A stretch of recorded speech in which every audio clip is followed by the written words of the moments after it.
Hey everybody, Rob here at etrailer.com. Today we're going to be taking a look at the best hitch options for your 2016 Mitsubishi Mirage. So we're going to have two options for our Mirage. Up top here we're going to have the Class 1 Curt, and then right below that we're going to have the Draw-Tite, which is also going to be a Class 1. Now me personally, if it were me looking for a hitch for my Mirage, I would go with the Curt for a few different reasons. But let's take a closer look at each one of the hitches and look at some of the upsides and downsides to each one. Now if we really look at our hitches, that's going to tell us the first major difference. It's going to be the design. Our Curt is going to have this straight cross tube going across right by the receiver. But our Draw-Tite is actually going to have the cross tube angled back pretty far. And the big benefit to that is it's going to be less visible, but both of the cross tubes are going to sit below the bumper. So here we have our Curt installed on there so you can really see what it looks like. Now again, that cross tube is sitting right below the bumper. However, our Mirage sits pretty low to the ground, so the only time you're really going to see that is if you duck down and really start looking underneath. So I don't think it's too much of an eyesore because our receiver tube is going to be pretty close to the end of the bumper here, and that cross tube does sit back a little bit, again being really close to the ground.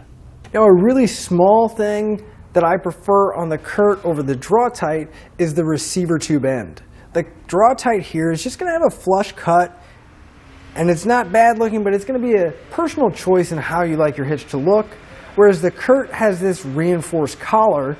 It's got a nice rounded edge to it, and I just think it has a more finished look to it.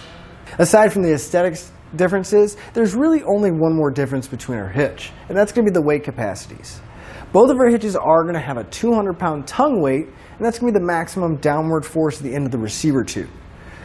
The Curt is going to have a 1,500-pound gross trailer weight rating. That's how much it can pull, but that does include the trailer and everything loaded on it.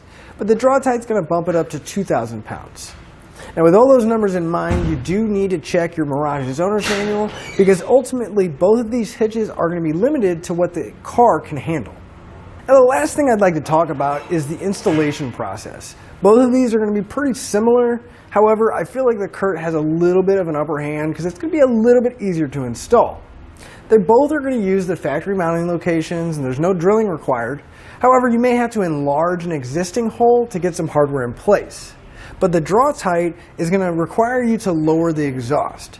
So no, it's not going to take it to an extreme level of time that it's going to take to do, but it's just a few extra steps. So again, I kind of lean towards the Curt. A lot of small little things that kind of give it an upper hand, but once you add all those things together, I really feel like this is a nicer hitch, and it's going to do the same thing that each of them are going to do. So why not choose the easier one to install that'll still look nice? With all that being said, again, I'm Rob here at etrailer.com, and I hope this information has helped you whenever you're looking for a hitch for your Mitsubishi Mirage.